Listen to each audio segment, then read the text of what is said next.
نستعينه ونستغفره ونصلي ونسلم على رسوله الكريم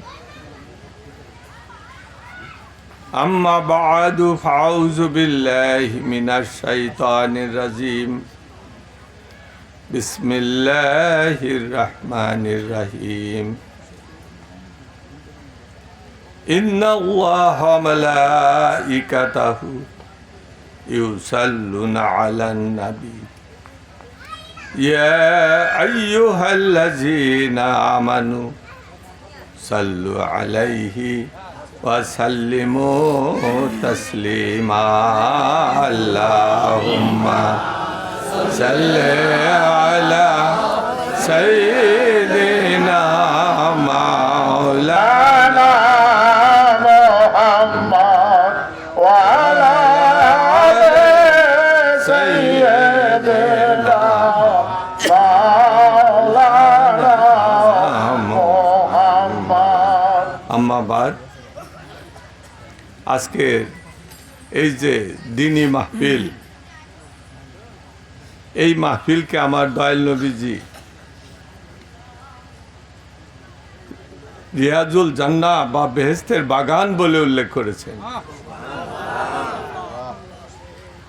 দুনিয়ার কোনো মূল্যবান জিনিসের সাথে আমার দয়াল নবীজি আজকের এই মাহফিলের তুলনা করেন নাই। কোনো সোনা রূপা হীরা জহরত মণি মাণিক্য এই সকল দুনিয়াবি মূল্যবান কোনো জিনিসের সঙ্গে তুলনা করেন নাই। দয়াল নবীজি আজকের এই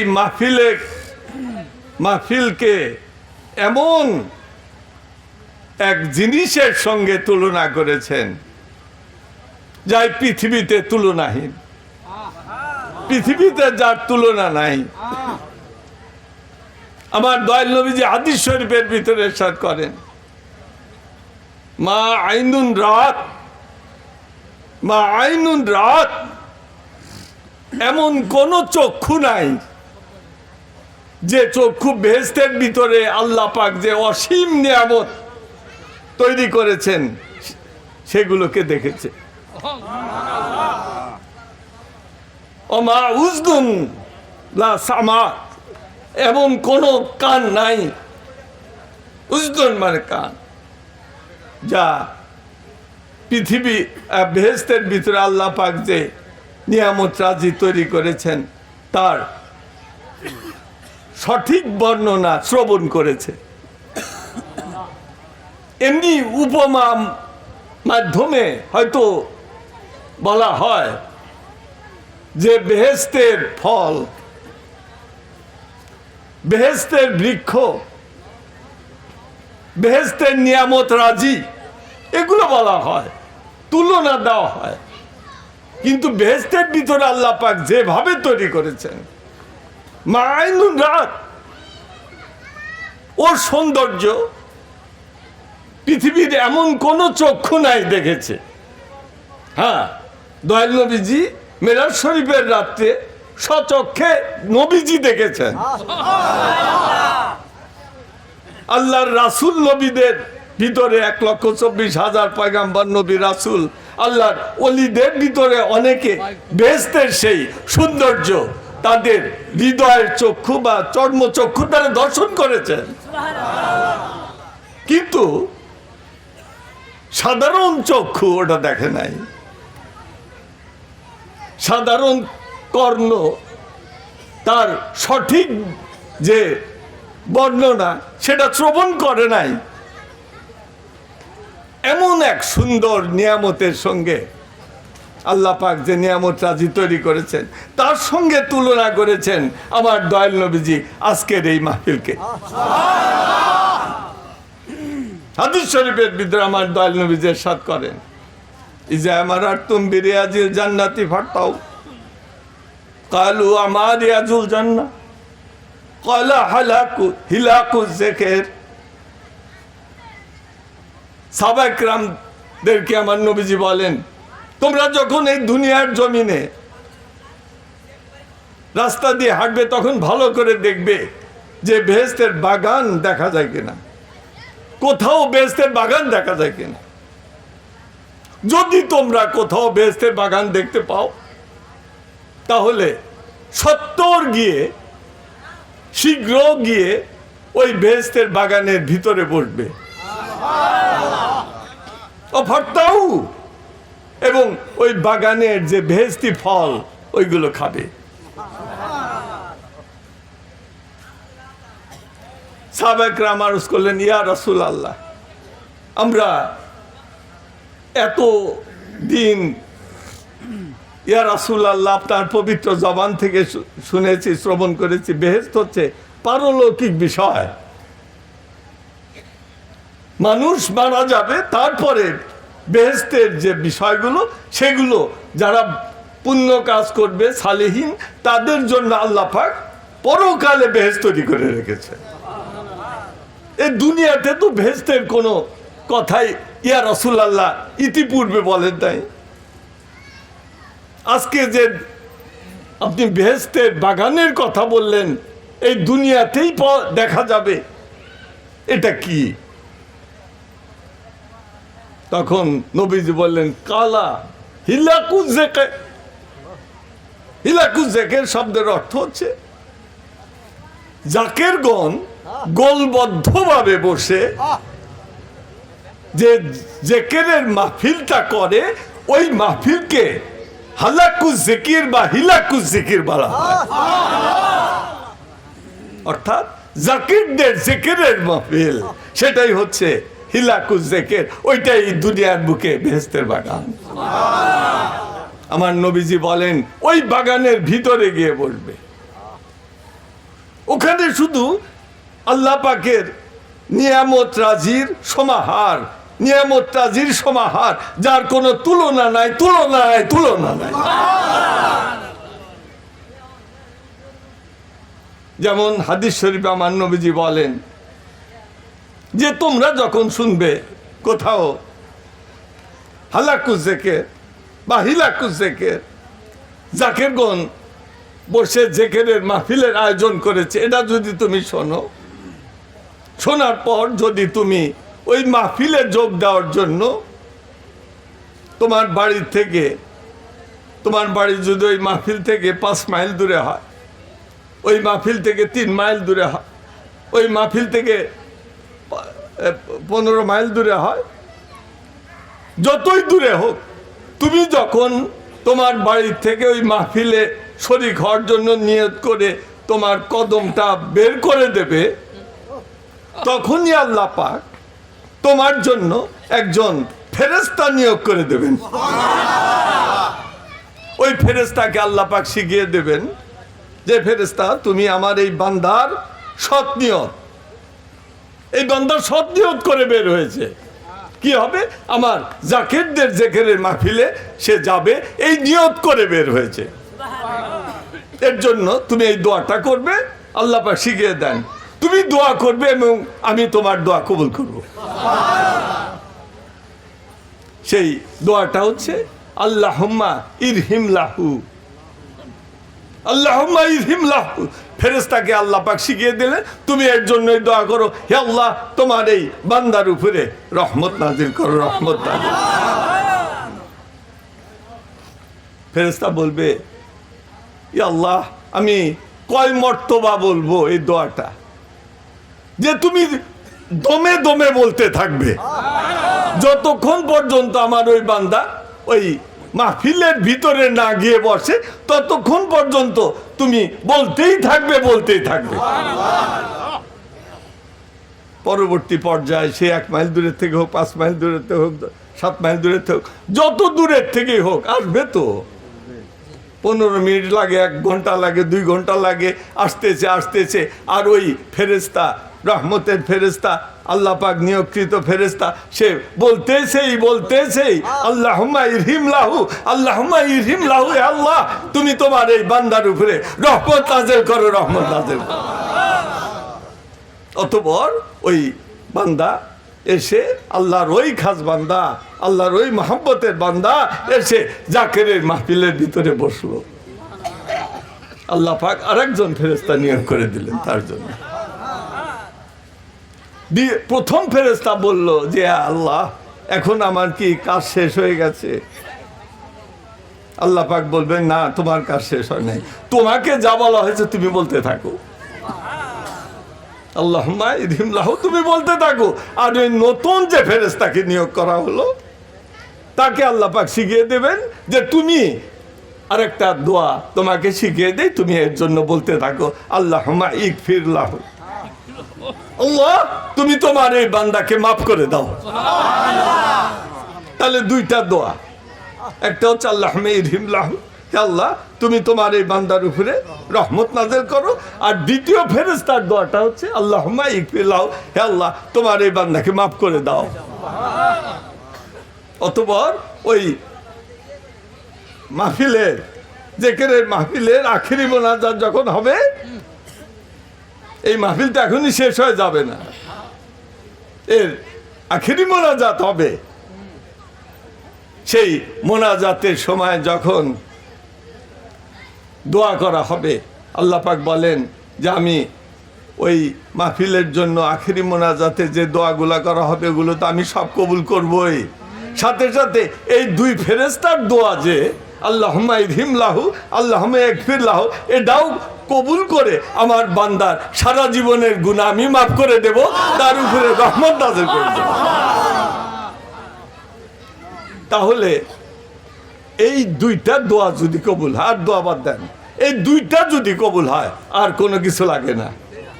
আর লাগবে আল্লাহর রহমত যদি আপনি লাভ করেন তাহলে গজব তো আর আসবে না। রহমতের বিপরীত শব্দ হচ্ছে গজব, রহমতের বিপরীত শব্দ গজব। যদি আল্লাহর রহমত কবুল করে নেন বান্দার জন্য, তার জন্য গজব নাই। আর যদি মাফ করে দেন তাহলে বিনা হিসাবে জান্নাত। হাদিস শরীফে উল্লেখ আছে আল্লাহ পাক বান্দাকে দুই ভাবে বেহেশতে দাখিল করবেন, দুই ভাবে। একটা হচ্ছে তার নেকি বদি ওজন করবেন, নেকি বদি ওজন করে তাকে যদি বেশি হয় নেকি তাকে জান্নাতে দেবেন, যদি কম হয় তাকে জাহান্নামে দেবেন। এটা হচ্ছে তার হিসাবের ব্যাপার। আর একটা হচ্ছে বেগাইরিল হিসাব, হিসাব ছাড়া আল্লাহ মাফ করে দেবেন। এই যে দ্বিতীয় ফেরেশতার দোয়াটা ছিল আল্লাহুম্মা ইগফির লাহু, আল্লাহ মাফ করে দিয়েছেন, তখন তার হিসাবের প্রশ্ন নাই। আমরা তো সেই বেগাইরিল হিসাব, হে আল্লাহ তুমি আমাদেরকে বিনা হিসাবে জান্নাতে দাখিল করে দাও, এইটার পক্ষে। কারণ আমার দয়াল নবীজি হাদিস শরীফের ভিতরে ইরশাদ করেছেন যে তোমরা ওই যদি কেউ হাসরের ময়দানে আল্লাহর হিসাবের সম্মুখীন হয় তাহলে মান হুসিবা উজ্জিবা, কালা নবী সাল্লাল্লাহু আলাইহি সাল্লাম মান হুসিবা উজ্জিবা, যে ব্যক্তি হাসরের ময়দানে আল্লাহর হিসাবের সম্মুখীন হবে সেই শাস্তি পাবে। হযরত আম্মা জান মা আয়েশা বললেন, ইয়া রাসূলুল্লাহ, আল্লাহ তো কোরআনের ভিতরে বলেছেন যে আল্লাহ পাক তার নেক বান্দাদের হিসাবকে সহজ করে নেবেন, তাহলে যেই হিসাবের সম্মুখীন হবে সেই শাস্তি পাবে, এটার অর্থ বুঝলাম না। তখন আমার নবীজি বললেন, জালিকাল আরজু ওয়ালাকিন মান নুকিসাল হিসাবা ইয়াহলিকু। আয়েশা, তুমি বুঝতে পারো নাই আমার কথার তাৎপর্য। হাসরের ময়দানে তুমি তোমার যে নেক আমল কতটুক দেখাবে আল্লাহকে, আল্লাহকে দেখানোর জন্য তোমার কি আমল আছে,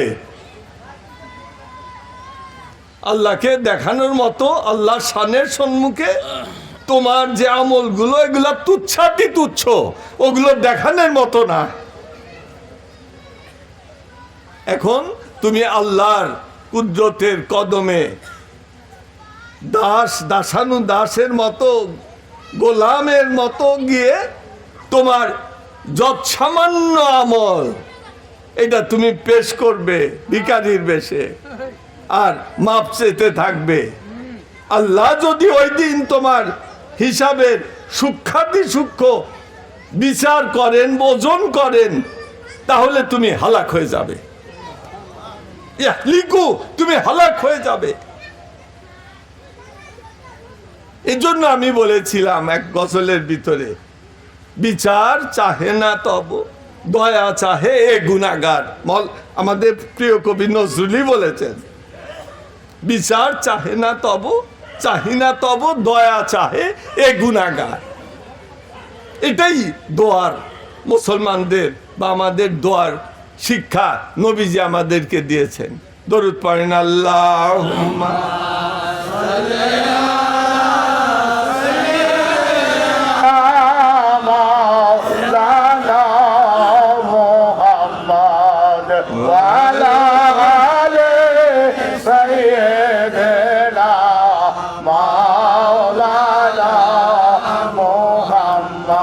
আমার দয়াল নবীজি জাকিরদের মাহফিলকে বললেন বেহেশতের বাগান। তিনি তো এটা বলেন নাই যে আবেদিন, আবেদিন মানে কি, যারা ইবাদত করে তাদেরকে আবেদিন বলা হয়। আবেদিন, আবেদ যারা ইবাদত করে, যেমন জয়নাল আবেদিন, জয়নাল আবেদিন, আবেদ ইবাদতকারীদের অলংকার বিশেষ, এর অর্থ ইবাদতকারীদের অলংকার বিশেষ। হুজুর পাক সাল্লাল্লাহু আলাইহি সাল্লাম এটা বলেন নাই যে হালাকুল আবেদিন, আবেদিন ব্যক্তিদের যারা ইবাদত করে তাদের মাহফিল, এটা বলেন নাই। বলেছেন হালাকু জেকের বা হিলাকু জেকের, জাকিরদের গোলবদ্ধভাবে বসে যে মাহফিলটা করে, জাকিরদের মাহফিলের কথা বলেছেন। এখন জাকের শব্দের অর্থ কি? জাকের শব্দের অর্থ হচ্ছে যিনি জেকের করেন তাকেই জাকের বলা হয়। কি জেকের? জেকের শব্দের অর্থ স্মরণ করা। কার স্মরণ? আমার দয়াল নবীজি হাদিস শরীফের ভিতরে বলেন জেকের তো বিভিন্ন হতে পারে, আল্লাহর জেকের, গায়রুল্লাহর জেকের হতে পারে,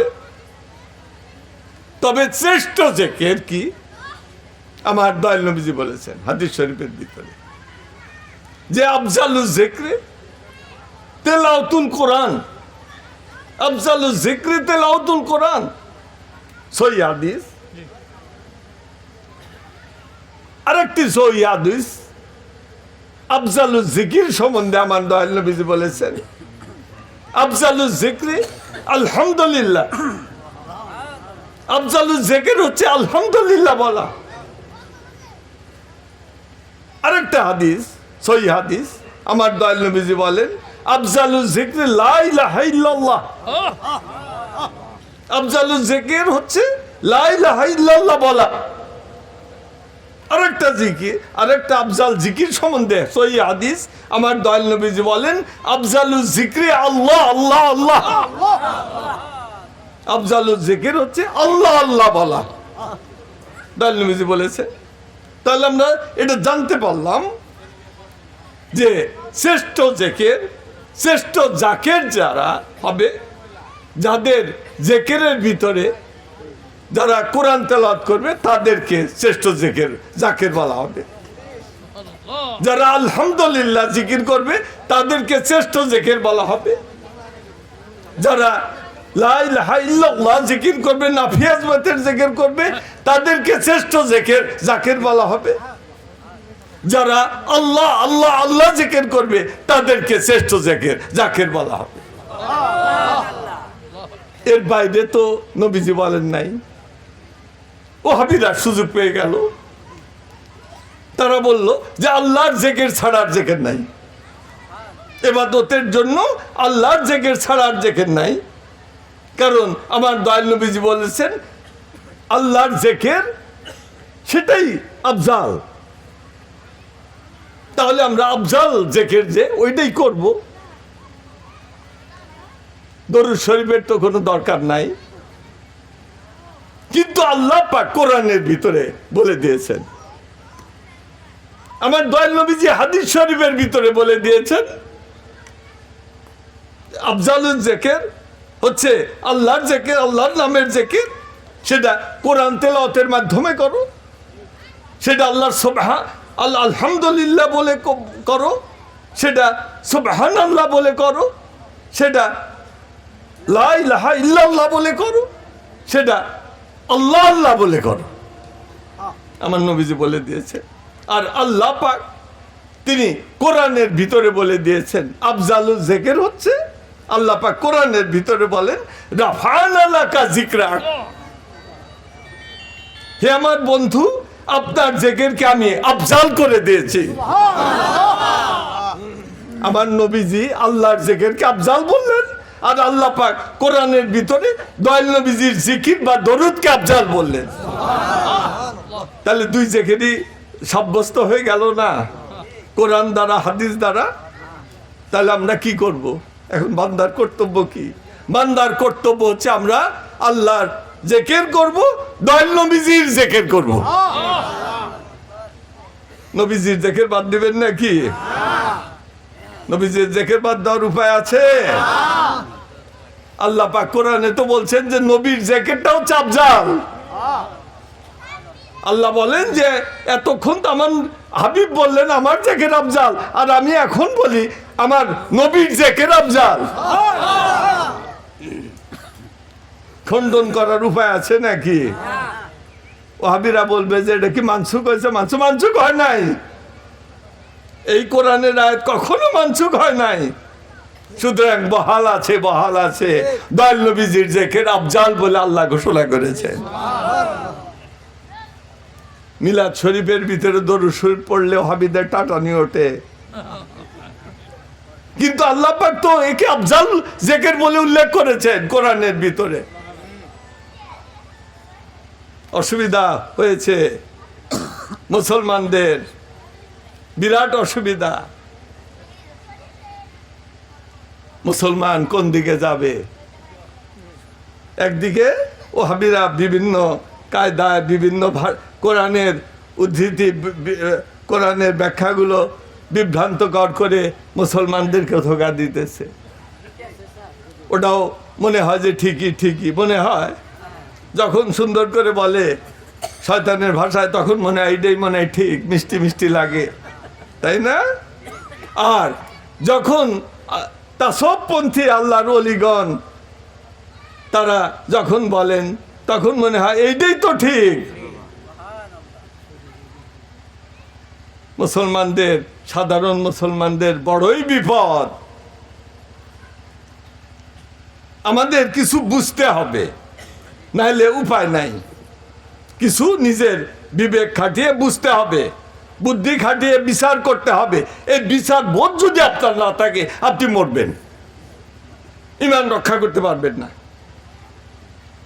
এখানে সূক্ষ্ম ব্যাপার।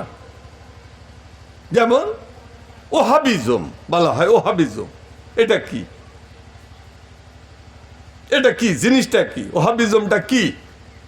ওহাবটা আল্লাহর একটা নাম, আল্লাহর নাম। সেটা খারাপ অর্থে ব্যবহার হচ্ছে কেন? আল্লাহর নাম সেটা কেন খারাপ অর্থে ব্যবহার হচ্ছে? কারণ খারাপ অর্থে এই জন্য ব্যবহার হচ্ছে যে ওই নামের অধিকারী একজন লোক 1200 হিজরি সনে আবির্ভূত হয়েছিল, এবং আমার নবীজি তার আবির্ভাবের 1200 বছর আগে তার সম্বন্ধে ভবিষ্যৎবাণী করেছিলেন, ইয়াতলাউ কান্নু শায়াতিন, ওই নজদের থেকে শয়তানের শিং বের হবে। নবীজি 1200 বছর আগে বলছিলেন সেটা শয়তানের শিং। এবং ওই শয়তানের শিংয়ের যে নামটা দুর্ভাগ্যবশত সেই আব্দুল ওহাব নাজদির সঙ্গে সংযুক্ত হয়ে গেছিল, এই জন্য ওই নামটা এভাবে এসেছে।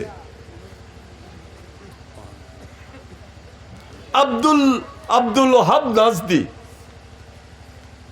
তিনি একজন সুন্নি আলেম ছিলেন।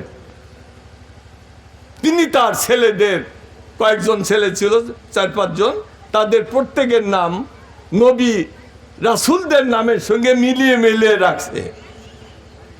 একজনের নাম রেখেছিলেন সুলেমান, আরেকজনের নাম রেখেছিলেন এইভাবে, আরেকজনের নাম রাখলেন মুহাম্মদ। কি সুন্দর নাম, মুহাম্মদ ইবনে আব্দুল ওহাব নাজদি। মুহাম্মদ ইবনে আব্দুল ওহাব নাজদি এই সর্বনাশের মূল। নামটা কিন্তু খুব সুন্দর, নামটা কিন্তু খুব সুন্দর। দয়াল নবীজির নামের সঙ্গে মিলিয়ে তার বাবা কত মোহাব্বত করে রেখেছেন। কিন্তু বড়ই দুর্ভাগ্যের বিষয় যে ওই ছেলেটাই দয়াল নবীজির দুশমন হয়ে গেল। তার সম্বন্ধে আমরা এই বাংলাদেশের মুসলমান কি জানি? কিচ্ছু জানি না।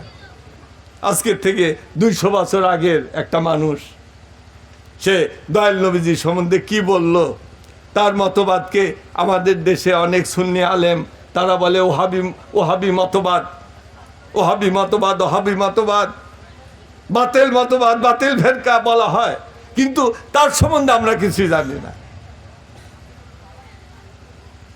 এর সম্বন্ধে বিস্তর গবেষণা হয়েছে এই বাংলাদেশের বাইরে, যেমন তুরস্কে, মিশরে, অন্যান্য ইসলামী যে সকল দেশগুলো আছে সেই সব দেশে এই আব্দুল ওহাব নাজদি সম্বন্ধে বিস্তর গবেষণা হয়েছে। সেই তুরস্কের একজন রিসার্চ স্কলার, তার নাম হচ্ছে ডক্টর ইসমাইল হিলমি শেখ।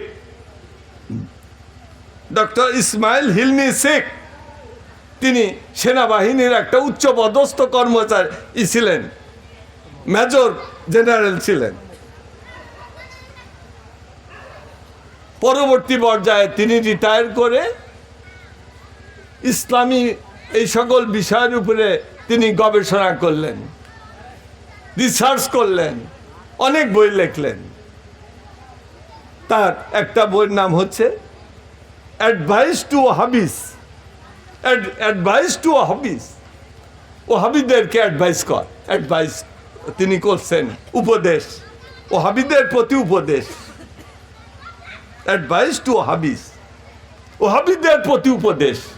ওই বইয়ের ভিতরে তিনি লিখেছেন যে তোমরা যারা ওহাবি হয়ে গেছো, তোমরা জানো না যার অনুসরণ করতেছ এই লোকটা আকীদা কি ছিল, এটা তোমরা কিচ্ছু জানো না, না জেনে তার অনুসরণ করতেছ। কিন্তু এই লোকটা 200 বছর আগে এই পৃথিবীতে আসছিল, একবারে কাছে আমাদের কাছে। তার জীবনী সমস্ত কিছু পুঙ্খানুপুঙ্খভাবে লেখা আছে, যেগুলো আমি পড়েছি, গবেষণা করেছি, এবং গবেষণা করে তোমাদেরকে আমি তার সম্বন্ধে জানাইতেছি। তোমরা আমার এই অ্যাডভাইসটা, উপদেশটা গ্রহণ করো, নাইলে তোমাদের ঈমান ধ্বংস হয়ে যাবে। তিনি বলেন এই আব্দুল ওহাব নাজদি এমন একটা লোক ছিল, তার আকীদা এমন একটা ভয়ঙ্কর আকীদা ছিল যে এই আব্দুল ওহাব নাজদি প্রায়ই বলতো, Abdul Wahab Najdi used to say mostly, if I had a chance I would have reduced to dust the grave of Prophet Muhammad sallallahu alaihi wasallam. নাউজুবিল্লাহ। তার বইয়ের ভিতরে অ্যাডভাইস টু ওয়াহাবিজ বইয়ের ভিতরে তিনি বলছেন যে এই আব্দুল হক নজদি প্রায়ই বলতো, অনেক সময় বক্তারা ভুল করে একটা বলে পরে ক্ষমা চায়, মাপ চায় যে আমার ভুল হয়ে গেছে, কিন্তু একটা বক্তা যদি বারে বারে ওটা বলতে চায়, বলতে থাকে, তাহলে তো আর তার ওই ব্যাপারে কোনো তার ভুল না, সে সচেতনভাবে বলে, বারে বারে বলে, এক কথাই বারে বারে বলে। সেই রকম ভাবে এই আব্দুল হক নজদি, এই ওয়াহাবিটা, এই শয়তানটা আব্দুল হক Najdi use to say mostly, সে প্রায়ই বলতো, if I had a chance, আমার যদি জাজিরাতুল আরবের উপরে একদিনের জন্য আমার রাজনৈতিক ক্ষমতা আসতো, আমি ক্ষমতা পেতাম, তাহলে আমার সর্বপ্রথম রাষ্ট্রীয় যে কাজটা আমি এজেন্ডাভুক্ত করতাম এবং প্রথম যে কাজটা করতাম সেটা হচ্ছে I would have reduced to dust the grave of Prophet Muhammad. Muhammad sallallahu alaihi সাল্লামের কবর মুবারক ভেঙে বালুস মাটির সঙ্গে গুঁড়া করে দিতাম। নাউজুবিল্লাহ। দয়াল নবীজির কবর মুবারক, মুবারক তো বলবে না, ওরা কি মুবারক বলবে নাকি? তারা বলে grave of prophet Muhammad, grave of prophet Muhammad, Muhammad নবী মুহাম্মদের কবর। হোলি গ্রেভ কয় না, হোলি গ্রেভ কয় কোনদিন দেখছো? ওয়াহাবিরা কোনদিন কয় পবিত্র মাজার? বলে না।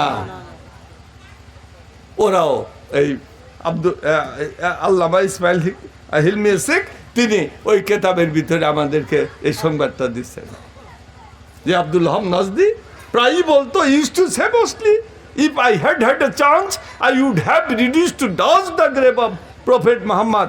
আমার যদি আরো জাজিরাতুল আরবের উপরে একদিনের জন্য ক্ষমতা আসতো, তাহলে আমার প্রথম যে কাজটা হতো সেটা হচ্ছে প্রফেট মুহাম্মদ অর্থাৎ নবী মুহাম্মাদের কবরকে ভেঙে আমি মাটির সঙ্গে গুঁড়া করে দিতাম। নাউজুবিল্লাহ মিন যালিক। এই লোক এই কথা যে বলতে পারে, একবার সে শতবার বলছে, একবার যদি কেউ বলে সে কাফের হবে না?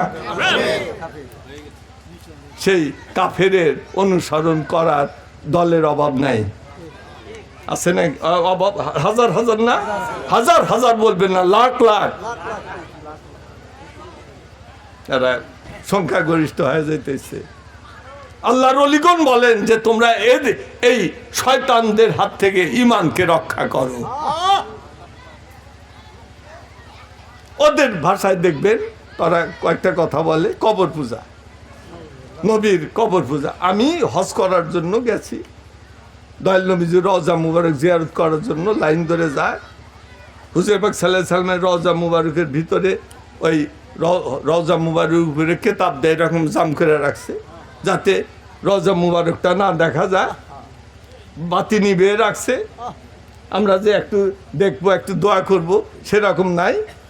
আমরা যাইতেছি, পিছন থেকে ঢাকাইতেছি, এই শালা রিলিজিয়াস পুলিশ, রিলিজিয়াস পুলিশ বলা হয় অনেক, পিছন থেকে ধাক্কায় আমাকে কয়েকবার ধাক্কা দিল, পড়ে যেতে নিছি, একটু দাঁড়াইছিলাম। বাইরে গেছি আমরা কতগুলো করে দয়াল নবীজির রওজা মুবারক, বাইরে, ভিতরে তো দেখতেই পারলাম না, বাইরে গিয়ে করছে, ওখানে গিয়ে আমাদের খানা দিছে, ওখানে দাঁড়াইতে দিল না, ছত্রভঙ্গ করে দিল আমাদের। এইটা হচ্ছে ওদের চরিত্র, নবী দুশ্মন। আমরা নবীজির দুশ্মন হইলে, কেউ যদি নবীজির দুশ্মন হয়, ওই নবীজির দুশ্মন কি কোনোদিন বেহেশতে যেতে পারবে? পারবে না। নবীজির গোলাম যারা, তারাই বেহেশতে যাবে। আমরা হচ্ছে নবীজির গোলাম। এইটার, এই আকীদার উপরে থাকতে হবে, লাফালাফি করে লাভ নাই, লাফালাফি করে লাভ নাই। আমি বলছি যে 100 বছরের বুড়া বান্দর, 100 বছরের বুড়া বান্দর, আর ব্রেনটা অনেক বাড়তি হয়। ছোট বান্দর জন্ম গ্রহণ করছে আর বুদ্ধি কম, আস্তে আস্তে দুনিয়ায় থাকে, আস্তে আস্তে বুদ্ধি বাড়ে। যত বুড়া হয় তত বুদ্ধি বাড়ে। পাক্কা বাড়তি ব্রেন, এক গাছের থেকে লাভ আর এক গাছে যায়, একবার অ্যাকুরেট, পড়া যায় না, পড়া যাওয়ার তো কথা, পড়া যায় না, এত নিখুঁত, এত ব্রেন এত শার্প হয়ে গেছে।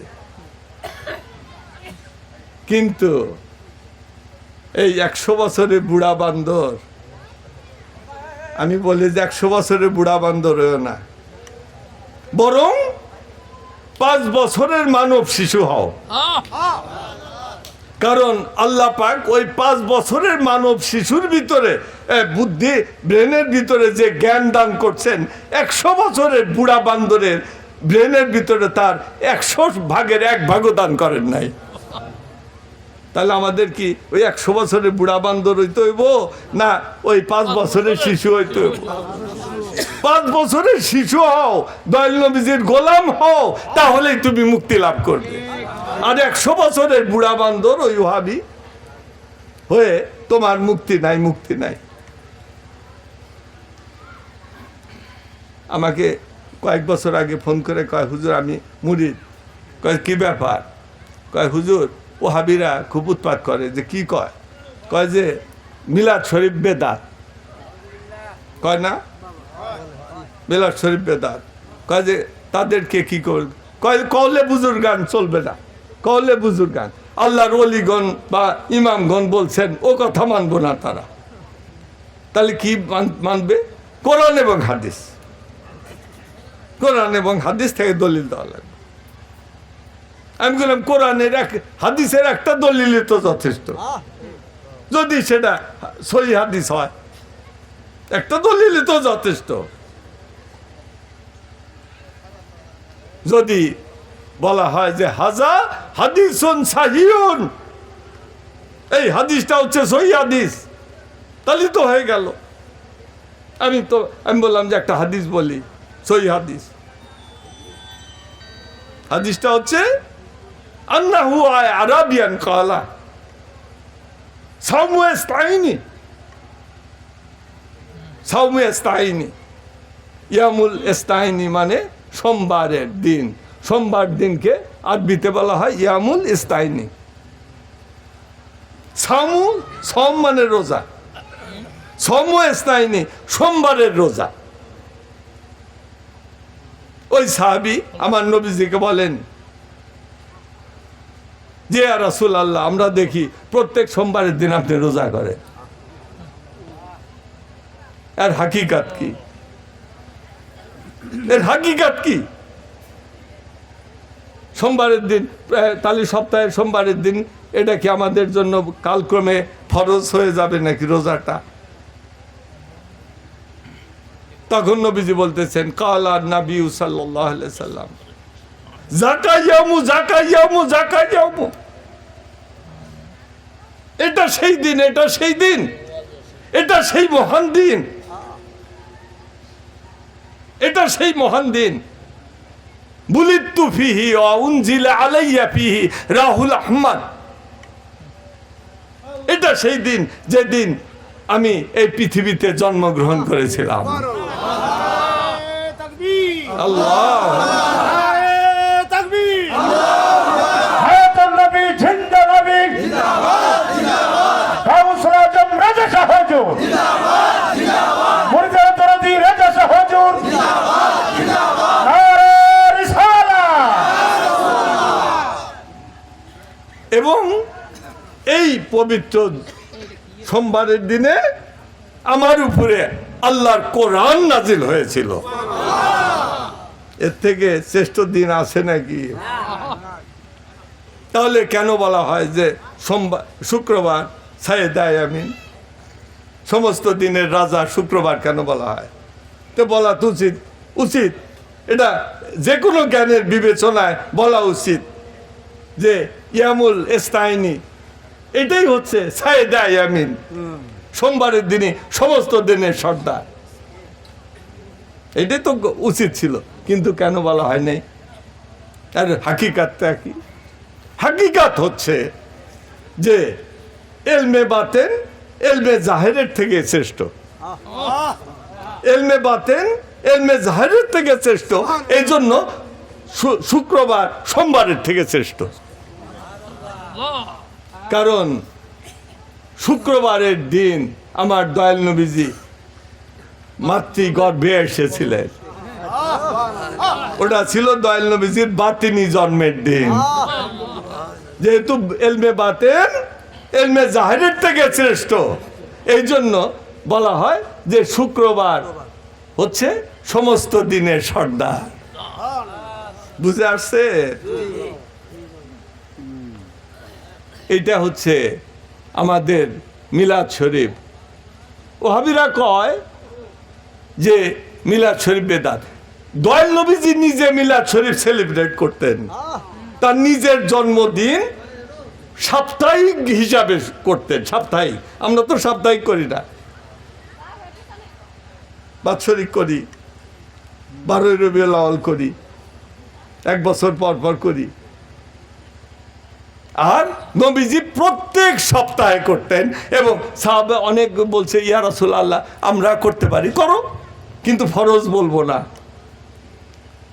ফরজ বলবো না, সুন্নতে মুআক্কাদাও বলবো না, তাহলে তোমরা গুনাহগার হবে, এজন্য বলবো না, তোমাদের উপরে এটা বাড়তি চাপ হয়ে যাবে। দয়ার নবী তো আমাদের কষ্ট তিনি সহ্য করতে পারেন না। তাহলে এটা বুঝে আসে নাই যে মিলাদ শরীফ নবীজি নিজে পালন করছেন। এই নবীজি যে মিলাদ শরীফ, নিজের মিলাদ শরীফ নিজে সাপ্তাহিক দিন হিসাবে পালন করছেন, ওটা বেদাত হয় কি করে? ওহাবি শয়তান তারা এটা মনে মনে বানায় নিছে।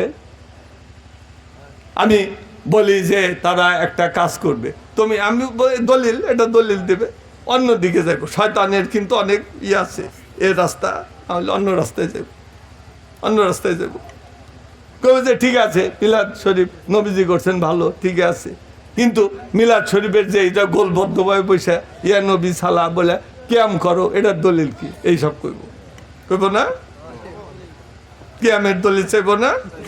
ওটার দলিলও আছে, অসুবিধা নাই।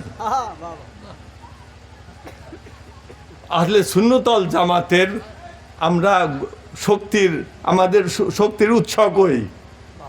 আমাদের শক্তির উৎস হচ্ছে আল্লাহর ওলিগণ। আমি সব সময় বলি যে আমার নবীজি বলছেন যে আমার উম্মতের ভিতরে 73 দল হবে, আমার উম্মতের ভিতরে 73 দল হবে। এই 73 দলের ভিতরে 72 দল হবে জাহান্নামী। ইস্তানিয়া সাবুনা ফিন্নার, ইস্তানিয়া সাবুনা ফিন্নার ওয়াহিদাতান ফিল জান্নাহ, এবং একটা দল হবে জান্নাতি। তাহলে 73-এর ভিতরে একটা দল বাইসা বাইর করা কঠিন না? বাইস করো কিভাবে? উপায়টা কি? তুমি পড়াশোনা করে 30 বছর গেছে পড়তে পড়তেই, 30 বছর পর থেকে একটা দলের পাশে লাগছো, তা খুঁজতেছো, তার বই পড়তেছো, পড়তে পড়তে একটা দলের সমস্ত জানতে 1 বছরে তো পারা যাবে না। তাহলে 73টা দলের সম্বন্ধে বিস্তারিত জানতে হলে তো 73 বছর লাগবো। আর এদিকে পড়াশোনা করতে গেছে 30 বছর, 100 বছর। 100 বছর কি বাঁচে মানুষ? তাহলে তো তুমি খালি খুঁজতে খুঁজতে তোমার জীবন শেষ।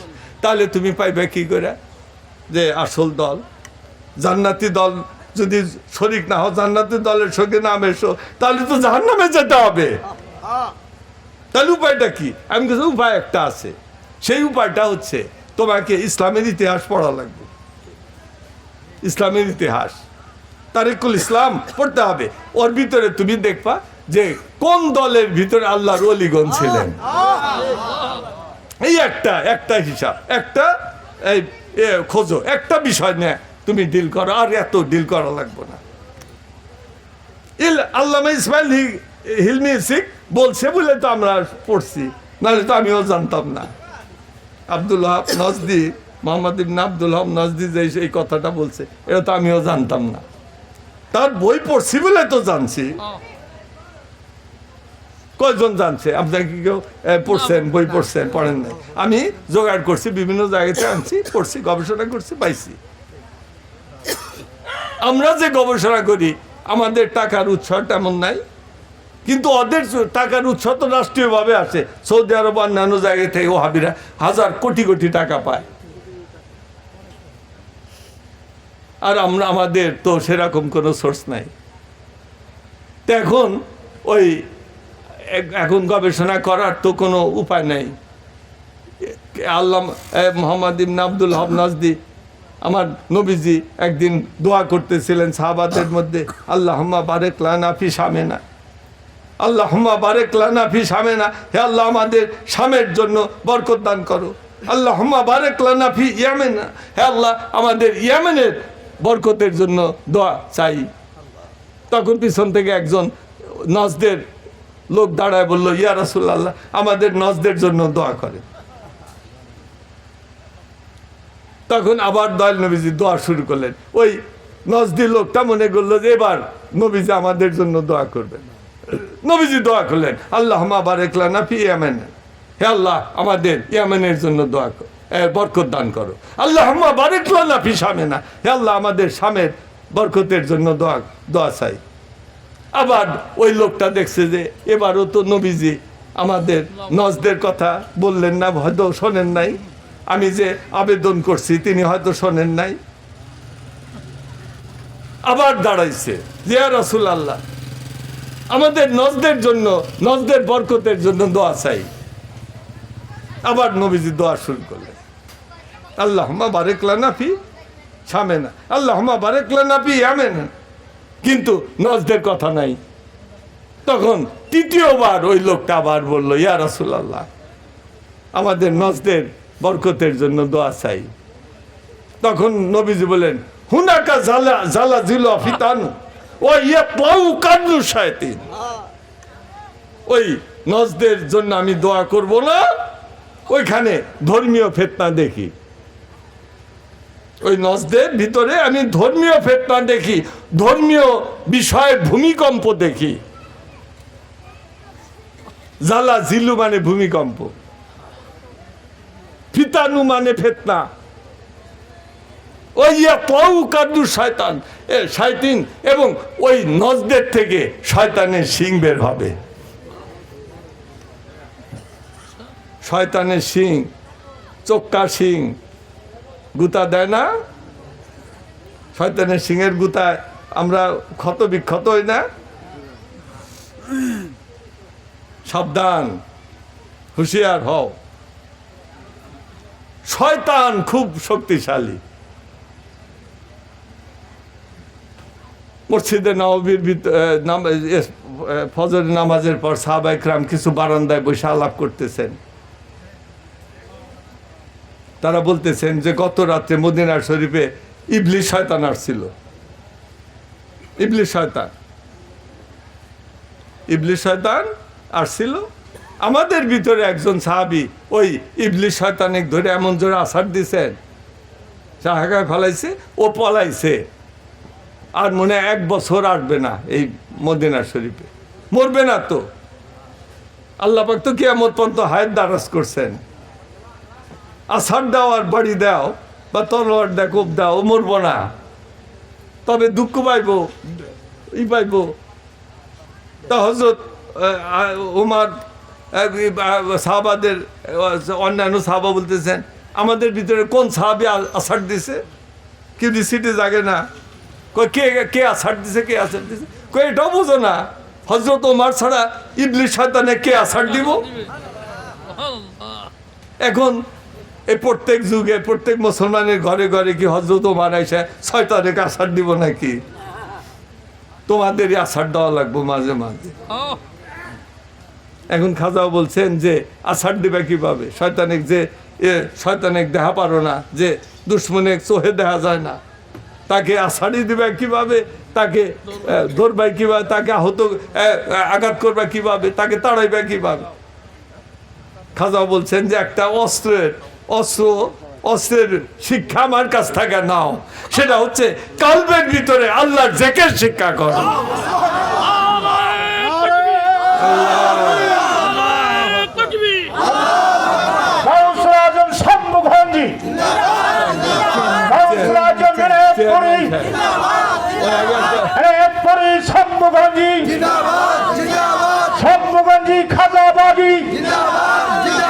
খাজাবাদী জালালপুরি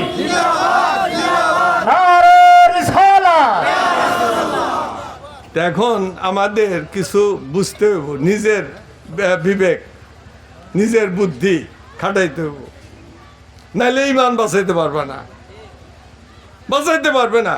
ইমানের ব্যাপারে কোনো আপোষ নাই, যেই হোক আপোষ নাই, ইমানের ব্যাপারে কোনো আপোষ নাই, চলবে না কোনো আপোষ। শয়তানকে আছাড় দেওয়া শেখো। খাজা বলছেন যে ওই শিক্ষাটা নাও আমার কাছ থেকে, কালবের ভিতরে আল্লাহর জিকির শেখো, নাইলে হালাক হওয়ার ভয় আছে।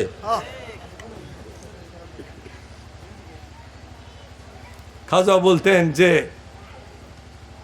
বাবারা মুরিদ হইছ তো, জাকের হও, জাকের সেজো না, জাকের হও, জাকের সেজো না। আমার দয়াল নবীজি যখন মদিনা শরীফে হিজরত করে আসলেন, মক্কা শরীফে তিনি ছিলেন 13 বছর, মদিনা শরীফে ছিলেন 10 বছর, এই 23 বছর রেসালাতের জীবন এই পৃথিবীতে। দয়াল নবীজির হাস্তি মুবারক বলা হয়, হাস্তি মুবারক ওজুদ। হুজুর পাক সাল্লাল্লাহু আলাইহি সাল্লাম মোকামে রাসূলুল্লাহ সাল্লাল্লাহু আলাইহি সাল্লাম, মোকামাতে রাসূলুল্লাহ সাল্লাম, দয়াল নবীজির মোকাম সমূহ। মোকাম মানে কি? যেখানে দয়াল নবীজি অবস্থান করেন। এক জায়গায় কি দয়াল নবীজি অবস্থান করছেন?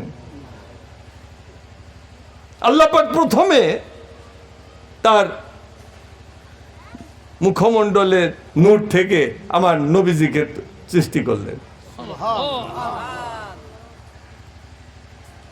যখন দয়াল নবীজি মেরাজ শরীফে গেলেন, মেরাজ শরীফে সিদরাতুল মুনতাহা, শেষ সীমার বড়ই গাছ, বৈজ্ঞানিক কথা, এর আগে কোন ধর্মগ্রন্থে বলা হয় নাই শেষ সীমার বড়ই গাছ। বৈজ্ঞানিক কথা নবীজি বললেন সিদরাতুল মুনতাহা, মহাশূন্যের শেষ সীমা বললেন, নবীজি প্রথম উচ্চারণ করলেন এই মহাশূন্যের শেষ সীমা আছে। এটা নবীজির আগে কেউ বলে নাই, চ্যালেঞ্জ। কোন বৈজ্ঞানিক, ওই সময় তো বৈজ্ঞানিক ছিলই না, কেউ বলে নাই। সেই মহাশূন্যের শেষ সীমা নবীজি গেলেন সিদরাতুল মুনতাহা। ফেরেশতারা পিছনে পিছনে, হযরত জিবরিল আলাইহিস সালাম আগে, ফেরেশতা রাসূল কয়জন? 4 জন। কে কে? জিবরিল, মিকাইল, ইসরাফিল, আজরাইল, 4 জন। তার ভিতরে সর্দার জিবরাইল। জিবরাইল আলাইহিস সালাম আগে আগে যায়, 600 পালক পাখা। তার একটা পাখা যদি প্রলম্বিত করেন তাহলে পৃথিবীর পূর্ব, আসমানের পূর্ব থেকে পশ্চিম পর্যন্ত লম্বা হয়ে যায়।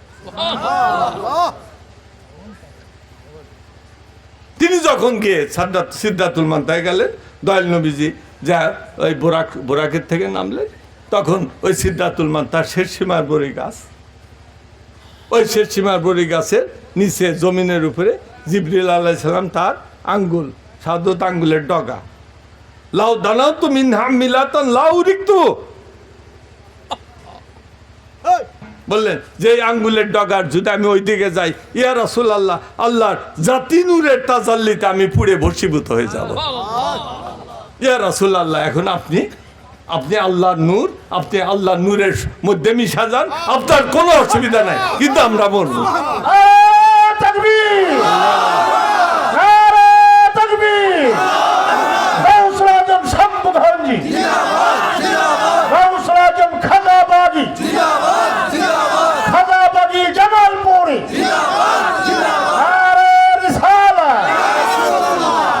দয়াল নবীজি যে ইসলাম ধর্ম করলেন, বলা হয় এটা সকল জায়গায় বলা হয়, সকল বিজ্ঞানী মহলে যারা বিবেক সম্পন্ন, জ্ঞানপাপী নয় এরকম লোক, বিজ্ঞানী হোক, কোনো ধর্মবেত্তা হোক, যেই হোক, সকলেই এক বাক্যে স্বীকার করে যে এই একমাত্র আদম সন্তানের ভিতরে, কোটি কোটি আদম সন্তানের ভিতরে ইনি ছিলেন একমাত্র যাকে শ্রেষ্ঠের উপরে শ্রেষ্ঠ বলতে হবে। তার উপরে আর শ্রেষ্ঠত্বের অধিকার আর কারো নাই। হুজুর পাক সাল্লাল্লাহু আলাইহি সাল্লাম যে কথাগুলো বলছেন প্রত্যেকটা বৈজ্ঞানিক কথা, বিজ্ঞানের বাইরে তার কথা নাই। এই সিদ্ধাতুল মান্তা এটাও একটা বৈজ্ঞানিক, একবারে সর্বপ্রথম তিনি উচ্চারণ করছেন, এর আগে কোনো বিজ্ঞানী কোনো ধর্মগ্রন্থে নাই। শেষ সীমা, মহাশূন্যের শেষ সীমা, এ কথা কোনো ধর্মগ্রন্থে নাই। ওই মহাশূন্যের শেষ সীমা এই পৃথিবীর থেকে কত দূর,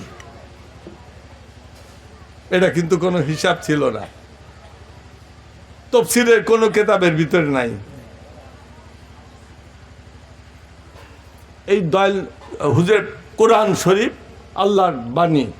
অনেক ওহাবিরা, অনেক নাস্তিকরা কয় যে না, এটা হুজুর পাক সাল্লাল্লাহু আলাইহি সাল্লাম কবি মানুষ ছিলেন, তিনি লেখছেন কবিতা, এটা মানুষ রচিত কবিতা। নাউযুবিল্লাহ মিন যালিক। এটা হচ্ছে আল্লাহর কালাম, এর ভিতরে কোন রকম সন্দেহ নাই। সেই কোরআন এবং খ্রিস্টানদের হচ্ছে ইনজিল, বাইবেল, আসমানি কেতাব। পূর্ণাঙ্গ কেতাব কয়টা? 4টা। আর ওই কি বলে সহিবা কেতাব কয়টা? 100। কেতাবি রাসূল কয়জন? 8 জন। কেতাবি রাসূল কয়জন? 8 জন। সহিবাও তো কেতাব, আল্লাহরই কেতাব। ছোট সহিবা মানে কি? বুকলেট, পকেটে রাখা যায়। আর কেতাব বড়, আসমানি কেতাব যেটা 4টা, ওটা তুমি পকেটে নিয়ে কি কোরআন পকেটে না যা পড়বা। একজন ইংল্যান্ডের একজন গবেষক, তিনি চিন্তা করলেন যে আমি একটা গবেষণা করব, কোরআনের সঙ্গে না, বিজ্ঞানের সঙ্গে আমি কোরআন এবং বাইবেলকে মিলাবো। কোরআন এবং বাইবেলকে মিলাবো, যদিও আমি খ্রিস্টান, তারপরেও আমি এ ব্যাপারে নিরপেক্ষ থাকব।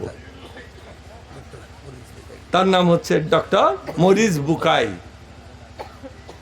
তিনি যে তার কিতাবটা, বিখ্যাত কিতাব লিখলেন অনেক গবেষণা করে, তার নাম হচ্ছে Bible, Quran and the science. তিনি যখন লেখা শুরু করলেন, কোরআন পড়লেন, কোরআন, তিনি ইংল্যান্ডের মানুষ, ইংরাজি বোঝে, কোরআন পড়ে ইংরাজি ট্রান্সলেশন পড়ে, পড়ে সেরে দেখে যে কোরআনের বিজ্ঞানের সাথে কিছু গডমিল। তখন তিনি মনে করলেন যে না, মূল কোরআন আমার জানতে হবে, ওই অনুবাদে চলবে না, মূল কোরআন জানতে হবে। এই জন্য তিনি 6 বছর অক্লান্ত পরিশ্রম করে আরবি ভাষা শিখলেন। আরবি ভাষা শিখে মূল কোরআনের মর্মার্থ আরবিতে বুঝলেন, বুঝে গবেষণা করে তিনি যে কিতাবটা লিখছিলেন তার নাম হচ্ছে Bible, Quran and the science. ওর ভিতরে কনক্লুশন মানে উপসংহারে তিনি যে মন্তব্যটা করছিলেন, সেই মন্তব্যটা এইরকম ছিল: whereas monumental error are to be found in Bible, I could not find a single error in the Quran. যদিও আমি আমার নিজের ধর্মগ্রন্থ বাইবেলের ভিতরে কোরআন বিজ্ঞানের সঙ্গে তুলনা করে যখন দেখছি এই বাইবেলের ভিতরে আমি মনুমেন্টাল এরর, পাহাড়ের মতো ভুল দেখছি। এই বাইবেলের ভিতরে পাহাড়ের মতো ভুল আমার দৃষ্টিতে আসছে বিজ্ঞানের সঙ্গে গড়মিল। কিন্তু I could not find a single error in the Quran. কিন্তু কোরআনের ভিতরে আমি একটা একক ভুলও খুঁজে পাই নাই। আমাদের গর্ব লাগে না? হযরত জিবরিল আলাইহিস সালাম ওই ওখানে গিয়ে করলেন যে ইয়া রাসূলুল্লাহ, আপনি তো আল্লাহর নূর। ওহাবিরা নূর মানব? তারা কেউ মাটি। বড় বিশ্বাস কয় যে আল্লাহ পাক নিজে বলছেন, আল্লাহ পাক নিজে বলছেন হাদিসুল কুদসি, সেটুল আসরার কিতাবের ভিতরে লেখা আছে, আমার কাছে আছে না বই? সেখানে লেখা আছে যে আমার আল্লাহ পাক বলেন হাদিসুল কুদসি, কাল আল্লাহ তাআলা ফিল হাদিসুল কুদসি, হাদিসুল কুদসির ভিতরে আল্লাহ পাক বলেন, কি বলেন?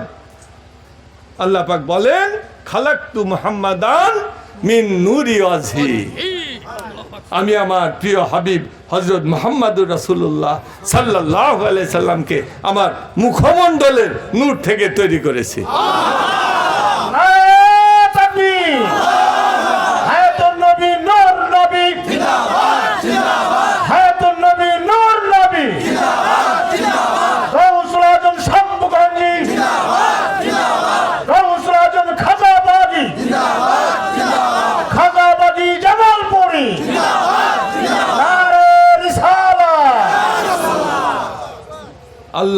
আল্লাহ পাক যদি বলতেন, আল্লাহর যখন বলা হয় কুদরতি হাত, বলা হয় না কুদরতি পা, তুমি যদি বলো আল্লাহর কুদরতের বাম হাত, কবিরা গুনাহ হইব। আল্লাহর বাম বলে কিছু নাই, সব ডাইন। যদি এটা বলা হয় যে আল্লাহর কুদরতের শর্ত ডাইন, দেখে আল্লাহর কুদরতের ডাইন পার কনিষ্ঠ আঙ্গুলের নূর থেকে আল্লাহ পাক মুহাম্মদ সাল্লাল্লাহু আলাইহি সাল্লামকে তৈরি করছেন, এটাও তো আল্লাহ বলতে পারতেন। তা না বলে কেন বললেন মুখমণ্ডলের নূর থেকে তৈরি করছেন? এটা কি জন্য? হযরত বড় পীর আব্দুল কাদের জিলানী রাহমাতুল্লাহ আলাইহি এই হাদিসুল কুদসির তাফসীর করছেন। খালি এই হাদিসটা কুদসিটা উল্লেখ করেন নাই, এর তাফসীরও উল্লেখ করেছেন। সেখানে তিনি বলেছেন ইহা সে হারা সে মুরাদ সারে সেবতুকা হকদার মেহেরবান অজুদ পাখে, যে মুখমণ্ডলের নূর আল্লাহর, এর দ্বারা আল্লাহ পাক এটাই বুঝাইছেন যে আল্লাহর যে সারে সেফাতুকা হেকদা, আল্লাহর সমস্ত সেফত রাজি, সমস্ত সেফত রাজি একত্রিত করে যে আল্লাহ সত্তা, সেই সত্তাকেই বোঝানো হয়েছে। সেই দয়াল নবীজি সাধারণ মানুষ? ওহাবিরা বলবো, শয়তানের গুলি বলবে, কোনো অসুবিধা করবে না, মানবো না, যতই বোঝাও মানবো না। কিন্তু আমাদের বাঁচতে হবে। কুয়ান ফুসিকুম আহলিকুম, নিজে বাঁচো আর দোজুর আগুন থেকে আহলে বাড়িতে বাঁচাও, আহলে বাড়িতে বাঁচাও, মুসলমান বাড়িতে করে বাঁচাও। কিন্তু আল্লাহ বলেন আগে নিজে বাঁচো, নিজে আগে বাঁচো, তারপর আহলে বাড়িদের বাঁচাও। আল্লাহ পাক বলছেন কিসেরটা বাঁচাও? দোজুকের আগুন। এখন এই নবীজি আল্লাহর মুখমণ্ডলের নূর থেকে তৈরি। সিদ্ধাতুল মুনতাহা সর্বপ্রথম নবীজি বলেন যে মহাশূন্য বলে একটা কথা আছে। মহাশূন্য, মহাকাশ, আকাশ রাজি, তারও শেষ সীমা আছে। সিদ্ধাতুল মুনতাহা এটা ঊনবিংশ শতকে আমেরিকার একজন মহাবিজ্ঞানী হাবাল টেলিস্কোপ ওই প্রথম নির্মাণ করছিলেন। হাবাল টেলিস্কোপ, এই মহাবিজ্ঞানী হাবাল বলা হয় যে তিনি কসমিক সায়েন্স বলা হয়, মহাজাগতিক বিজ্ঞান, মহাজাগতিক বিজ্ঞান, কসমিক সায়েন্স সায়েন্সের ছাত্র ছিলাম বলে তো কিছু কিছু বুঝছি, নাইলে বোঝার উপায় ছিল না। সায়েন্সের অনেক প্যাস মোচড় আছে, বোঝার উপায় ছিল না। তো ওই বলতো যে ওই হাবাল ঊনবিংশ শতকের আমেরিকার মহাজাগতিক বিজ্ঞানী সর্বপ্রথম বললেন যে পৃথিবীর থেকে নবীজি বলছেন সিদ্ধাতুল মান্তাহা, আমরা তা বলি না, আমরা বলি মহাশূন্যের শেষ সীমা। মহাশূন্যে বিজ্ঞানের ভাষা হচ্ছে মহাশূন্যের শেষ সীমা। পেস হচ্ছে মহাশূন্য, পেস ফ্রন্টিয়ার, পেস ফ্রন্টিয়ার, মহাশূন্যের শেষ, ফ্রন্টিয়ার মানে শেষ, এইটা বলি। তাহলে এই পৃথিবীর থেকে অনেক তো একটা দূরত্ব আছে না? যখন শেষ সীমা বলে একটা বলা হয়েছে, তখন নিশ্চয় দূরত্ব আছে। দূরত্ব কত? হাবাল তিনি সর্বপ্রথম অঙ্ক কষে বার করলেন যে পৃথিবীর থেকে সিদ্ধাতুল মান্তাহা অথবা মহাবিশ্বের শেষ সীমা দূরত্ব হচ্ছে 1100 কোটি আলোকবর্ষ। 1100 কোটি আলোকবর্ষ, লাইট ইয়ার বলা হয়। আলোকবর্ষ ইংরেজিতে বলা হয় লাইট ইয়ার। আর ব্যাখ্যা কি? ব্যাখ্যা দিতে হবে। অর্থাৎ আলো, এই যে ইলেকট্রিক লাইট জ্বলতেছে অথবা কুপি বাতি জ্বলে, এরকম 1000 কোটি লাইট জ্বলাও, আর সূর্য উঠুক, এই 1000 কোটি লাইটের কোনো মূল্য থাকবো? একটা সূর্য, এখন সূর্যের আলো, এইটার আলো আর কুপি বাতির আলো, এটা কি এক সমান? তুলনা পরিমাণে এক সমান না, কিন্তু গুণগতভাবে এক। পৃথিবীর যে কোনো জায়গায় সমুদ্রের পানি কও আর কুয়ার পানি কও আর ডোবার পানি কও, সব গুণগতভাবে একই। পানির সব যে ভিতরের উপাদান সব এক। ওই রকমভাবে কুপির বাতির আলো, এই ইলেকট্রিক আলো বা ওই সূর্য আলো, এগুলা গুণগতভাবে এক। পরিমাণ হয়তো কম বেশি, ক্যান্ডেল পাওয়া। তো যে কোনো আলো জ্বলার সাথে সাথে 1 সেকেন্ডে এই আলোক নামক ঘোড়া 1 সেকেন্ডে 1,86,000 মাইল বেগে দৌড়ায়। 1 সেকেন্ডে কত দূর যায়? 1,86,000। চিন্তাই করা যাবে না, চিন্তা করা যাবে? এক বলার সাথে সাথে এই আলোটা 1,86,000 মাইল দূরে গেছে, এটা চিন্তা করা পারো? পারা যায় না। আর তো সবাই বাহাদুর, কাজে আল্লাহ পাক কোরআনে বলছেন আশরাফুল মখলুকাত, সমস্ত কুল মাখলুকাত আল্লাহ যত সৃষ্টি করছেন তার ভিতরে মানুষের শ্রেষ্ঠ। তুমি দৌড় দাও সেকেন্ডে 1,86,000 মাইল, পারবা না। তাহলে তোমার শ্রেষ্ঠত্ব কই? হ্যাঁ, শ্রেষ্ঠত্ব আছে।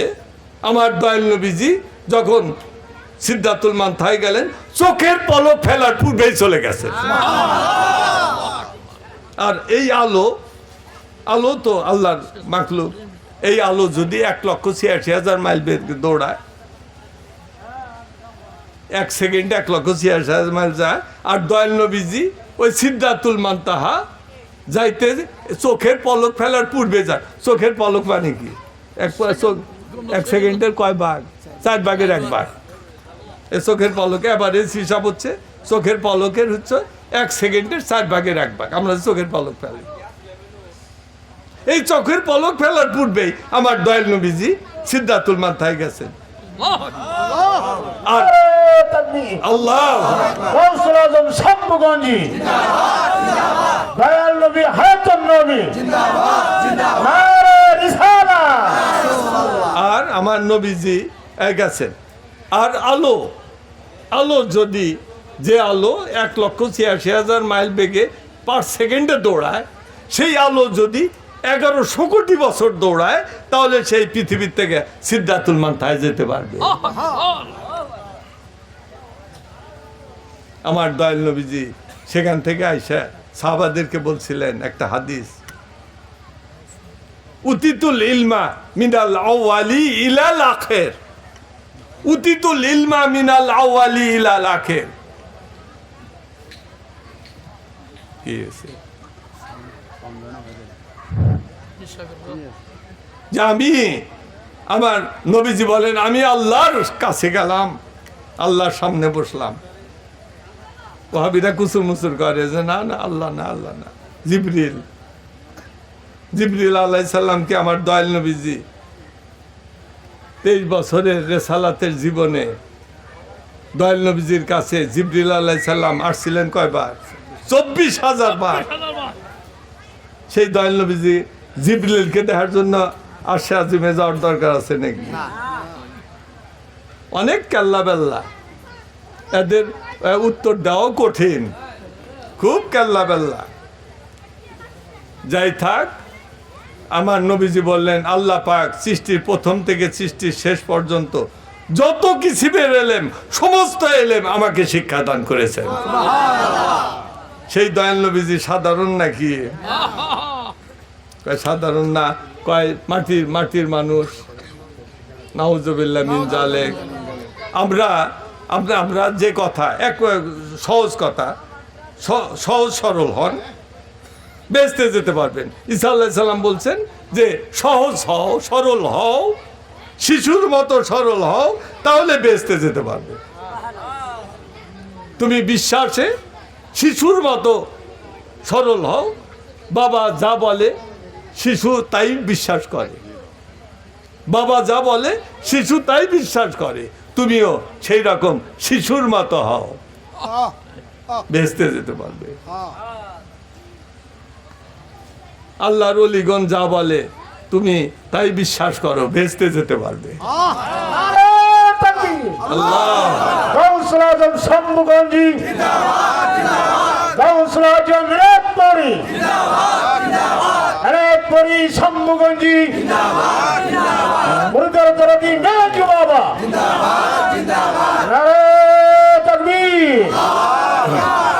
দেখেন, ওরা কয় যে এলমে বাতেন বলে কিছু নাই, কিন্তু আমার দয়াল নবীজি এর সহিহ হাদিস বুখারী শরীফে, যেখানে আমার নবীজি যখন মদিনা শরীফে আসলেন, তিনি বললেন মদিনা শরীফে আমি কেন্দ্রীয় মসজিদ একটা বানাবো, মসজিদে নববী, তার দৈর্ঘ্য হইতেছে 100 হাত, প্রস্থ 100 হাত। সাহাবিক বললেন এই জায়গাটা আমি পছন্দ করলাম, এই জায়গার মালিককে। তখন একজন সাহাবী দাঁড়িয়ে বলল, মদিনা শরীফে আনসার, যে ইয়া রাসূলুল্লাহ, আমার 2জন এতিম বালকের সম্পত্তি, এটা এর অভিভাবক আমি। ইয়া রাসূলুল্লাহ, আপনি মসজিদ করার জন্য পছন্দ করছেন, আমি এই জমি দান করে দিলাম। আমার নবীজি বললেন যে এতিম বালকের জমি তুমি দান করো কি করে? তুমিও তো অভিভাবক, তুমি দান করার কে? এতিম বালক করে নিয়ে আসলো, ওরাও খুশি, এই ছোট বাচ্চা, তাও কয় ইয়া রাসূলুল্লাহ, আমাদের এই জমি আমরা দিয়ে দিলাম। আমি বললাম, বাবা তোমাদের এই জমি আমি এমনি নিব না, মদিনার সর্বোচ্চ যে মূল্য, সেই মূল্য নির্ধারণ করে নবীজি ওই জমি কিনলেন, কিনা ওখানে মসজিদে নববী। তফসিরে ফতোয়া শামী কিতাবের ভিতরে বলা হয়েছে, দয়াল নবীজির ওই রওজা মুবারকের মাটি মুবারক, ইন্না তুরবাতাল্লাতি ইত্তাসালাতিলা আজমিন নবী সাল্লাল্লাহু আলাইহি সাল্লাম আফজালু মিনাল আরদি ওয়াস সামাই হাত্তা আরশিল আযীম। নারে তাকবীর। গাউসুল আজম শম্ভুগঞ্জি জিন্দাবাদ জিন্দাবাদ, নারে রিসালাত। ফতোয়া শামীর থেকে বললাম, ওহাবিরা কিসির মিছিল শুরু করব, বলছে কি, এর অর্থ কি, যে দয়াল নবীজির রওজা মুবারকের মাটি মুবারকের সাথে দয়াল নবীজির কদম মুবারক, শরীর মুবারক যে লাগানো আছে, ওই মাটি মুবারকের মর্যাদা পৃথিবীর ভিতরে যা কিছু আছে, আসমান সমূহের ভিতরে যা কিছু আছে, এমনকি আল্লাহর আরশের থেকে বেশি। ওহাবিরা কিছু মিছিল শুরু করবো না, কইরা লাভ নাই, কোনো লাভ নাই। তা এখন এই রয়েছে আমাদের একিন, বিশ্বাস। তা আপনারা ওই আমার নবীজি ওইটুক জায়গা মসজিদে নববী ওখানেই করলেন এবং ওখানে নামাজ পড়ার জন্য 100 হাত চওড়া 100 হাত প্রস্থ ওই মসজিদটা প্রথম তৈরি করলেন। আবদুল্লাহ ইবনে উবাই মদিনার বিরাট সর্দার ব্যক্তি, তার অধীনে 2000 মোনাফেক লোক, তারা আবদুল্লাহ ইবনে উবাই সে কয়, ইয়া রাসূলুল্লাহ, আমি মদিনার বড় সর্দার ব্যক্তি, যে তুমি সর্দার কি করবা? কয় আমি ইসলাম কবুল করবো। কয় করো। কয় না হুজুর, আমার আর অধীনে 2000 লোক আছে, তাদেরকে নিয়ে আমি ইসলাম কবুল করব। আসলো, সে ইসলাম কবুল করলো। দয়াল নবীজির কাছে সাথে কোরআন পড়ে ই করলো, কালেমা পড়লো, কালেমা পড়ে মুসলমান হচ্ছে। সব ঠিক আছে, কিন্তু আমার নবীজি বলেন ওদের ওই কালেমা হলকম অতিক্রম করে নিচে নামে নাই, কালব পর্যন্ত যায় নাই। ওই নবীজির কাছে কোরআন পড়ছে, নবীজির কাছে কালেমা পড়ছে, নবীজির পাশে নামাজ পড়লো। 2000 লোক, আপনি যদি 2000 লাগবো না, 500 যদি আসে ওই 100 হাত বাই 100 হাত মসজিদের মধ্যে ঢোকে তো দখল হয়ে যাবো না? আর সাহাবা কেরামের জায়গা কও, সব তো হাবিরা দখল করবে, মুনাফিক। আমার নবীজি দেখলেন যে প্রথম কাতারে সব ওই মুনাফিকরা দাঁড়াইছে। তখন নবীজি সালাম ফিরা পিছন দিক তাকায় রাগতর স্বরে বলতেছেন, আকিমুর রুকাও সুজুদা ফাআল্লাহি ইন্নী আরাকুম মিন বাদি, রাহুল বুখারী, যে তোমরা রুকু সেজদা ঠিক মতো করবে। তোমরা মনে করতেছ আমি ইমামতি করি, আমার চোখটা সামনের দিকে, পিছনে কিছু দেখি না, কিন্তু আমি সম্মুখে যেরকম দেখি পিছনেও সেই রকম দেখি। নারে তাকবীর, হায়াতুন নবী জিন্দা, নবী জিন্দাবাদ, হায়াতুন নবী জিন্দা, নবী জিন্দাবাদ, গাউসুল আজম মেহেরপুরি মেহেরপুরি, শম্ভুগঞ্জি শম্ভুগঞ্জি, জামালপুরি, নারে রিসালাত। নবীজি বলেন আমি শুধু তোমাদেরকে পিছনেই দেখি না, তোমাদের কালবের ভিতরে যে খুশু খুশু সেগুলো আমি দেখি। এটা এলমে বাতেন না? এলমে বাতেন আপনারা, হ্যাঁ খুব সুন্দর। তোমরা ওই আমি দোয়া করবো, আর ওই এই তরিকা ছাড়া কিন্তু উপায় নাই। হযরত মুজাদ্দেদ আল ফিসানি রাহমাতুল্লাহ আলাইহি বলছেন, আল্লাহ পাক আমার নিকট ওয়াদা করছেন, যারা এই মুজাদ্দেদের তরিকা গ্রহণ করবে আল্লাহ পাক ওয়াদা করছেন। আল্লাহ পাক যদি ওয়াদা করেন ওই ওয়াদার খেলাফ হবে নাকি? লা ইউখলিফুল্লাহু ওয়াদাহু, কোরআনে আল্লাহ বলবেন আল্লাহর ওয়াদার খেলাফ নাই। ওই আল্লাহ ওয়াদা করছেন, মুজাদ্দেদ আল ফিসানি রাহমাতুল্লাহ আলাইহি বলেন ওই আল্লাহ ওয়াদা করছেন যে গাফারতু লাকা ওয়ালিমান তাওয়াসসালা বিকা বিওয়াসিতাতিন আও গায়রি বিওয়াসিতাতিন ইলা ইয়াউমিল কিয়ামা। হে আমার বন্ধু, আমি আপনার নিকট ওয়াদা করলাম যারা আপনার হাতে এই মুজাদ্দিদের তরিকা গ্রহণ করবে আপনার ইন্তেকালের পর ইলা ইয়াউমিল কিয়ামা। এখন কি কিয়ামত হয়েছে নাকি? এখনো তো কিয়ামত হয় নাই। ইসরাফিলের সিংহা ফুৎকারের পর সেই তবার দরজা বন্ধ হইব, তখন হাজার কানলেও তবা হবে, কবুল হবে না। তার আগেও 1 সেকেন্ড আগে হইব তবা কবুল। কয়েক সেকেন্ড আগেও যদি কোনো হতভাগা ব্যক্তি যার তকদিরে লেখা জাহান্নামী, ওই লোকটাও যদি মুজাদ্দিদের তরিকা গ্রহণ করে, আমি ওয়াদা করলাম হাসরের ময়দানে সকল মুজাদ্দিদিকে, হে আমার বন্ধু মুজাদ্দিদ, আপনার খাতির আমি মাফ করে দেব। যারা আমরা এই মুজাদ্দিদের তরিকা গ্রহণ করেছি আমরা সৌভাগ্যবান। আর যারা এখনো গ্রহণ করেন নাই তাদের প্রতি আমার দাওয়াত থাকলো। কারণ খাজা বাবা আমাকে বলছেন যে বাবা তুমি যাও, মঞ্চে যাও, রাত হয়ে গেছে, রাত 1টা-2টা বাজে, ঠান্ডা, আমি যাব না। অনেক লোক বাইরে, তারা তরিকা নিতে চায়, তওবা করবে, তুমি তওবা পড়াও এবং কালবের মোকাম দেখাও। একবার না, শতবার বলছে। সুতরাং আমার এটা একটা দায়িত্ব হয়ে গেছে, আমাকে দিতে হবে, এই দায়িত্ব পালন করতে হবে, আমাকে দাওয়াত দিতে হবে। এখন দায়িত্ব হচ্ছে দাওয়াত দাও আমার দায়িত্ব। গ্রহণ করা যার কানে যাবে সে গ্রহণ করবে, করুক বা না করুক ওটা তার ব্যাপার, কিন্তু আমার দায়িত্ব তাকে দাওয়াত দেওয়া। আমি দাওয়াত দিলাম, যারা গ্রহণ করার করবেন, যারা করবেন না, এতে কোনো আসে যায় না। বলা হয় যে তোমার আব্বাজান বলতেন যে কোনো সময় নাম কোয়ান্টিটির দিকে তাকাবে না, কোয়ালিটির দিকে তাকাবে। Not quantity but quality. সংখ্যার দিকে তাকাবে না। মনে করবা যে এক কোটি লোক মুরিদ হইছে, বাহাদুর হয়ে গেছে, এটা মনে করো না। তোমার যদি মুষ্টিমেয় কয়েকজন লোক কোয়ালিটি সম্পন্ন, মুমিন, আত্মা ভালো, এরকম 1-2 জন থাকলে যথেষ্ট। আমার সাথে আমরা একটু তওবা করি, তওবা করে আমি ঠিক হবে। দাও।